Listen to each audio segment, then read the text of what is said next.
साथियों, स्वागत है आप सभी का आपके अपने परिवार अपने YouTube channel Harish classes Bulandshahr पर। कैसे हैं आप सभी?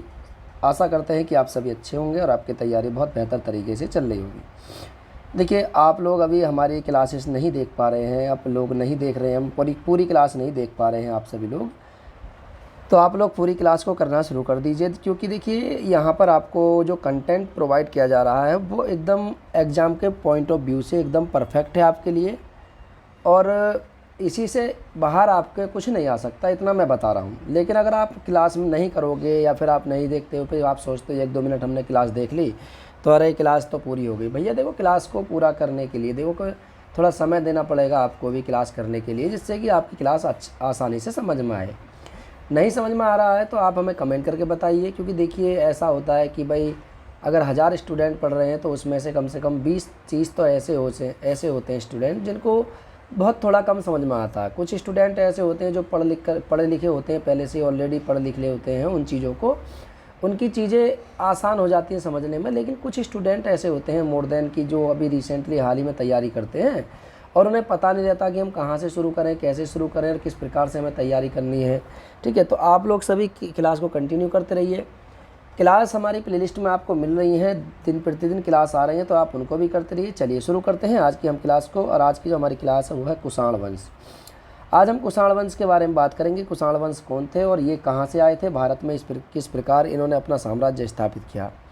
चलिए कुषाण वंश की बात करें तो इनके निवासी की बात करें। सबसे पहले निवासी के कुषाण वंश निवासी कहाँ के थे। ठीक है, निवासी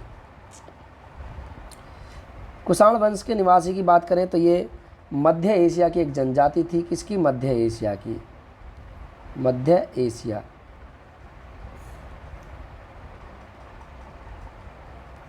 मध्य एशिया की एक जाति थी जो कहाँ निवास करती थी? मध्य एशिया में निवास करती थी। मध्य एशिया में ये यूची जाति के थे। इनकी जाति क्या थी? यूची। जाति की बात करें तो इनकी जाति थी यूची। ये यूची जाति के थे। किसके? यूची जाति के। ये यूची जाति के थे। ठीक है, यूची जाति के जो पश्चिमी चीन, कौन से वाले? देखो ये है चीन वाला क्षेत्र और इसमें पश्चिमी चीन वाले क्षेत्र में निवास करते थे। पश्चिमी चीन वाले क्षेत्र में पश्चिमी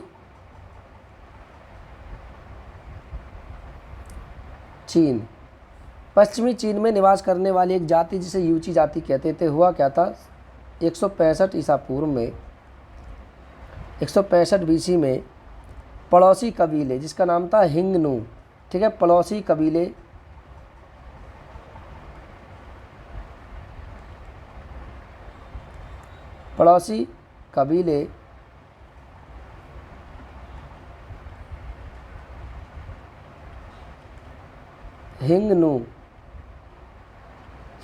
हिंगनू द्वारा इनके सरदार की, यानी यूची जाति के सरदार की, इनके सरदार की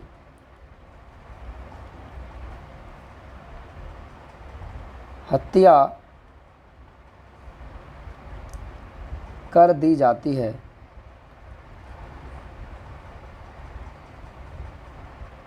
इनके सरदार की हत्या कर दी जाती है। वहाँ से ये प्रस्थान करते हैं कहाँ? पश्चिम की ओर। यानी यहाँ से ये पश्चिम की ओर जाना शुरू करते हैं। कुछ इधर जाते हैं, कुछ इधर जाते हैं पश्चिम की ओर। तो इनमें से एक शाखा तो इनकी निकल जाती है पश्चिम की ओर और एक शाखा निकल के आती है इनकी भारत की ओर। ठीक है, तो यहाँ से ये 2 शाखाओं में बढ़ते हैं। कितने शाखाओं में? 2 शाखाओं में। यहाँ से ये 2 शाखाओं में बढ़ जाते हैं। कितनी शाखाओं में? 2 शाखाओं में। एक शाखा तो इनकी चली जाती है कहाँ? एक शाखा इनकी चली जाती है तिब्बत की ओर। एक शाखा तिब्बत की ओर प्रस्थान करती है।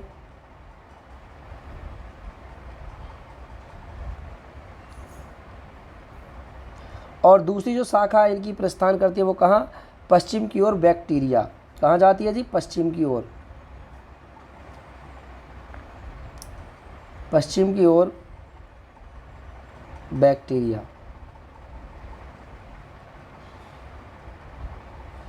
पश्चिम की ओर बैक्टीरिया यानी सीरिया के शासकों को पराजित करते हैं और सीरिया के शासकों को पराजित कर अपने साम्राज्य की स्थापना करते हैं और जो तिब्बत वाले क्षेत्र की तरफ बढ़ते हैं, यह जाति आगे जाकर के भारत वाले क्षेत्र में प्रवेश करती है और यहाँ पर आकर के ये अपने आप को कनिष्क कहलाते हैं। अभी कुषाण वंश चल रहा है, अभी देखेंगे अब हम कुषाण वंश के बारे में। तो ये दो शाखाओं में बढ़ते हैं। एक शाखा इनकी चली जाती है जो तिब्बत में आते हैं, जो भारतीय क्षेत्र में आते हैं, उन्हें हम क्या कहते हैं, उन्हें कनिष्क यूची कहा जाता है। क्या कहा जाता है? कनिष्क यूची। ठीक है, कनिष्ठ यूची, उन्हें कनिष्ठ यूची के नाम से जानते हैं। जबकि पश्चिम की ओर जाने वाले कुषाण शासकों को ज्येष्ठ यूची कहा जाता था। क्या? ज्येष्ठ यूची। ये भी पूछा जाता है, ध्यान रखना, ज्येष्ठ यूची। और ये इम्पोर्टेंट टॉपिक है, याद रखना, कुषाण वंश, क्योंकि यहाँ से क्वेश्चन बहुत ज़्यादा पूछे जाते हैं। कुषाण शासकों के बारे में पूछा जाता है, कुषाण वंश के बारे में पूछा जाता है। चलिए शुरू करें अब। आइए देखते हैं इनके प्रमुख शासकों को, कौन कौन से इस वंश में कुल कितने शासक आए। देखिए, कुषाण वंश में आने वाले कुछ प्रमुख शासक, इन्हें गुज्जर कसाना भी कहते हैं। क्या बोलते हैं? इन्हें गुज्जर कसाना भी कहा जाता है, या हम कह सकते हैं कि ये गुज्जर कसाना या फिर कसाना एम्पायर। तो सबसे पहला शासक जो गुज्जर सम्राट आया था, इसका नाम था हैरियस प्रथम। ठीक है, हैरियस। ठीक है, तो हैरियस प्रथम। उसके बाद गुज्जर सम्राट कुजुल कटफिसेस आया, ये 80 से लेकर के 95 BC की बात करते हैं। गुज्जर सम्राट विम टेक्टो 95 से 115। उसके बाद कनिष्क, सबसे महत्वपूर्ण शासक इसमें होता है कनिष्क, 115 से लेकर के 140। फिर उसके बाद हुविसक आता है 140 से 180। फिर वासुदेव आता है 180 से, ठीक है, 210 के समथिंग में। उसके बाद कनिष्क सेकंड आता है 210 से लेकर 230। फिर उसके बाद आता है वशिष्ठ 230 से लेकर के 255। उसके बाद कनिष्क थर्ड आता है 255 से लेकर 275।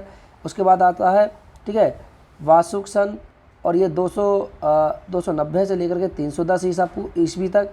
वासुदेव सेकंड आता है 310 से लेकर 325 तक। फिर शक आता है, साका 325 से लेकर के 335 तक। उसके बाद, ठीक है, उसके बाद आता है सेक्सेस, और उसके बाद ये 335 से लेकर के 350 ईस्वी तक रहता है। फिर वशिष्ठ का आता है 350 से 360। फिर, ठीक है, वासुदेव थर्ड आता है 360 से लेकर के 365। और भैया किपुंडा आता है फिर 365 से लेकर के 375 ईस्वी तक। तो कुल मिलाकर के कनिष्क के शासन, कुल मिलाकर के कुषाण वंशों में 17 शासक हुए। 17 शासकों को आप यहाँ देख सकते हो, 17 के 17 सम्राट हुए हैं। ठीक है, चलिए आइए जानते हैं भारत में इनके साम्राज्य को लेकर के, एम्पायर को लेकर के, कि इनका कितना बड़ा एम्पायर था और ये कहाँ पर आकर के बसे। भारतीय कुषाणों की बात करें तो भारतीय कुषाण, इनका संस्थापक, भारत में इनका संस्थापक कौन था? देखिए, संस्थापक, ठीक है, भारतीय कुषाण, भारतीय कुषाण।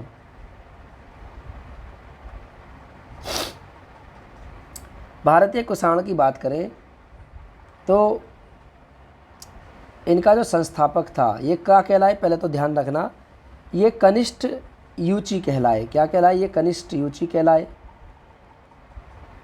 कनिष्ठ यूची कहलाए। ठीक है, इनका संस्थापक कौन था? भारत में कुषाण वंश का संस्थापक था, इसका नाम था कुजुल कटफिसेस। क्या नाम था? कुजुल कटफिसेस।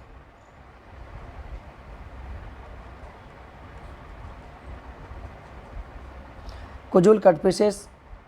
भारत में इसने क्या कराया? देखिए, भारत में इसने तांबे के सिक्के चलवाए। पहली बार इसने अपने जब साम्राज्य की स्थापना करी तो भारत में इसने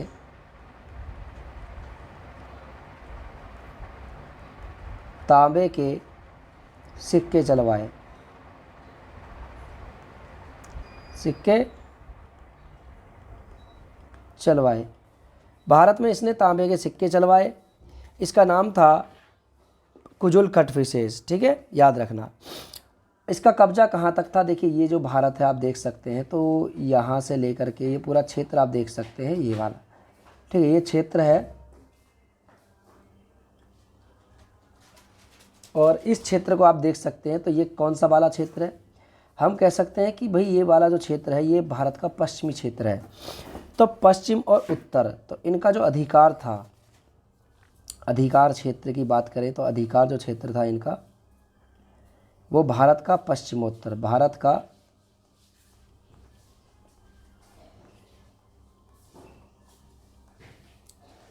पश्चिमोत्तर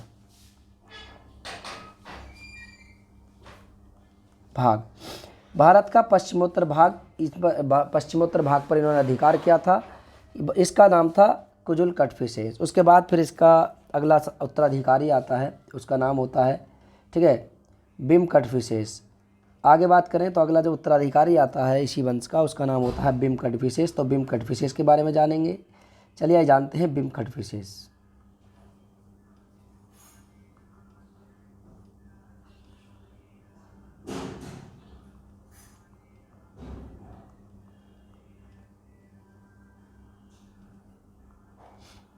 बिम कटफिशेस, ठीक है। बिम कटफिशेस की अगर हम बात करें तो देखिए, कुषाणों का वास्तविक संस्थापक माना जाता है, ठीक है। पहला पॉइंट इसमें है कि इसे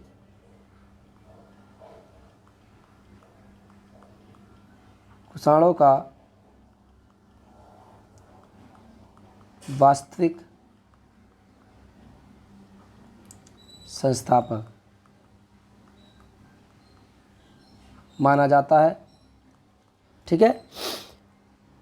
तिएनचू की विजय के बाद, यानी इसने एक तिएनचू की विजय की, तिएनचू बताऊंगा अभी कौन सा क्षेत्र है। इसने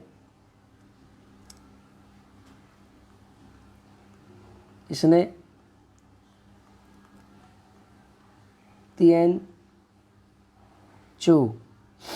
की विजय प्राप्त करी।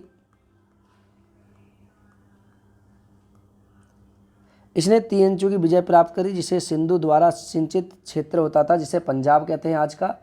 पंजाब को ही तिएनचू कहा जाता था प्राचीन काल में, और मतलब समय समय पर इसके नाम बहुत सारे परिवर्तित हुए, समय समय पर इसके नाम बहुत सारे आए हैं। तो इसको समय समय पर इनके नाम बहुत सारे आए हैं, तो याद रखना, ठीक है। तो इसने तिएनचू की विजय प्राप्त करी। किसकी विजय प्राप्त करी? इसने तिएनचू की विजय प्राप्त की, याद रखना इस चीज़ को लेकर के। इसने भारत में पहली बार सोने एवं तांबे के सिक्के चलवाए। भाई देखिए, तांबे के सिक्के तो पहले बार उसने चला दिए थे, लेकिन इसने भारत में पहली बार सोने के सिक्के चलवाए। इसने भारत में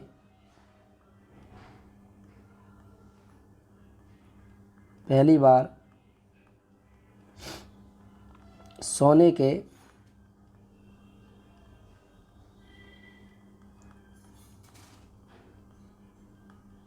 सिक्के चलवाए,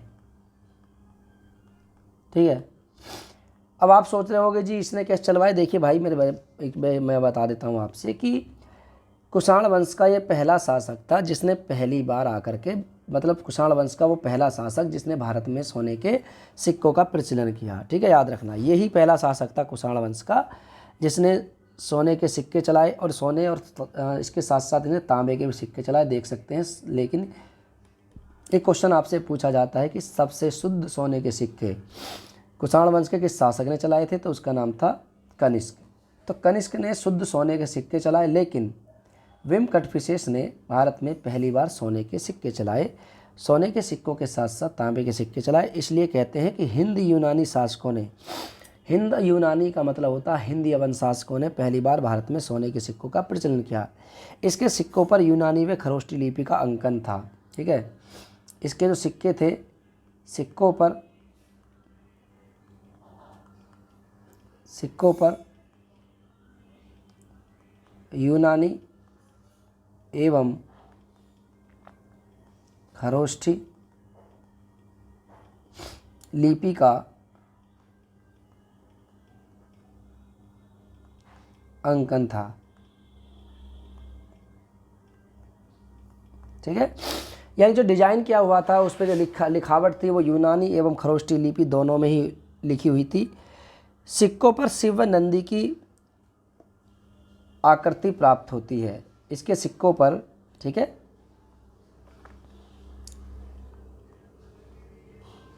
इसके सिक्कों पर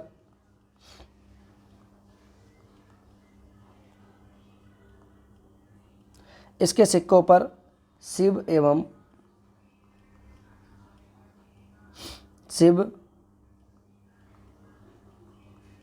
नंदी एवं त्रिशूल की आकृति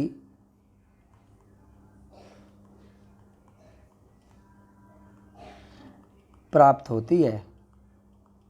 ठीक है, एक इम्पोर्टेंट पॉइंट यहाँ से ये बन गया कि भाई अगर आपसे पूछ ले कि कुषाण वंश का वह शासक कौन सा है जिसके सिक्कों पर शिव, नंदी एवं त्रिशूल की आकृति प्राप्त होती है, तो उसका नाम है विमकटफिशेष। विमकटफिशेष के सिक्कों पर ही ये आकृति प्राप्त होती है। ठीक है, चलिए आगे बात करें। अगला शासक, इसका नाम क्या है, तो अगले शासक का नाम है कनिष्क। ठीक है, क्या है, कनिष्क।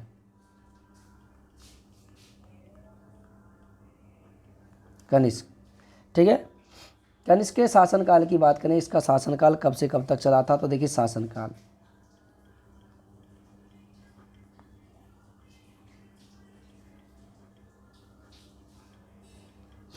कनिष्क का शासनकाल 78 एडी से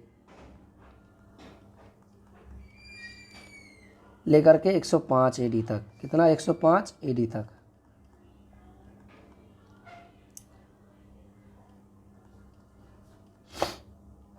अठहत्तर एडी से लेकर के 105 एडी तक इनका शासनकाल चला। इनकी राजधानी की बात करें,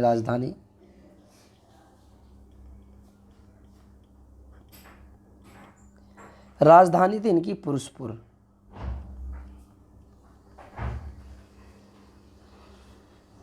पुरुषपुर या पेशावर।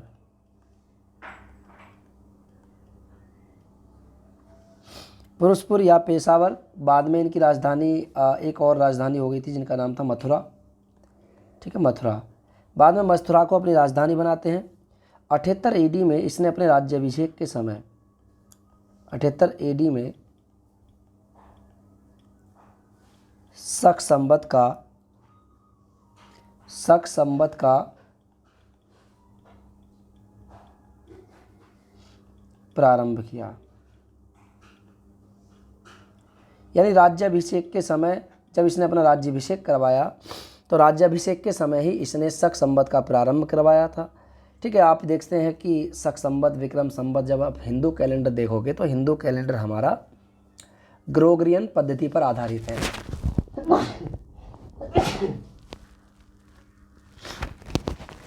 ग्रोगरियन कैलेंडर पर आधारित है।